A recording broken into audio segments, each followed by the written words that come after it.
Good evening, and welcome to another exciting adventure of Sherlock Holmes tonight on Mystery. I'm Vincent Price.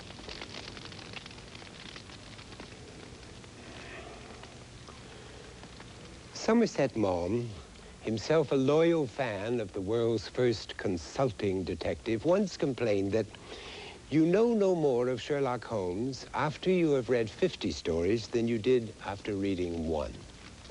Conan Doyle did not tell us too much about the inner Holmes, but he does have Watson comment rather often on what he called the dual nature of Holmes's personality. When Holmes was not involved in an adventure, Watson tells us he would lie upon the sofa for days on end, hardly uttering a word or moving a muscle from morning to night. It was during these moods that the great detective turned to his famous 7% solution of cocaine for stimulation.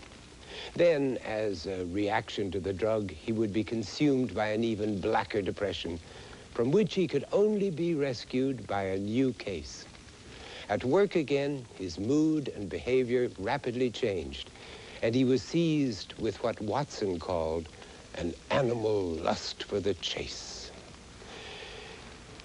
This dual nature of his has been a clear indication to many Holmes scholars that the man was a mild manic depressive, though that term was not in general use in the late 1880s. In fact, the whole range of mental disorders was just beginning to be closely examined by psychiatric pioneers.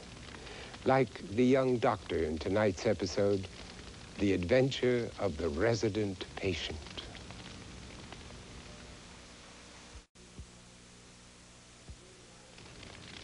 In last week's Adventure of the Greek Interpreter, Watson met Sherlock Holmes's older brother, who told him, "I hear of Sherlock everywhere since you became his chronicler."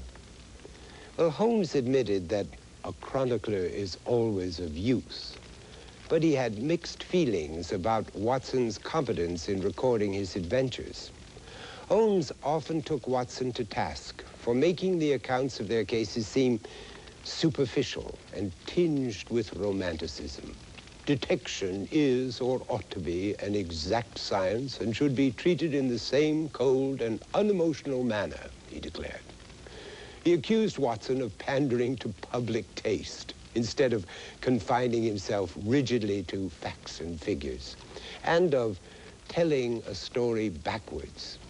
Perhaps Holmes was being excessively harsh when he blamed the doctor for degrading, as he said, what should have been a course of lectures into a series of tales. Watson could take only so much of this from Holmes, and finally told his friend to write his own narratives, which many years later he in fact did. But happily for us all, Watson was there most of the time to take Holmes's clinical cases of detection and, well, to romanticize them. In so doing, he produced one of the most immortal series of tales in all literature. Next week, Sherlock Holmes takes on a seemingly impossible case in The Adventure of the Norwood Builder. Now, let's hope that Holmes is satisfied with the title of that story and doesn't try to influence Watson into changing it. Until then, for Mystery, I'm Vincent Price. Good night.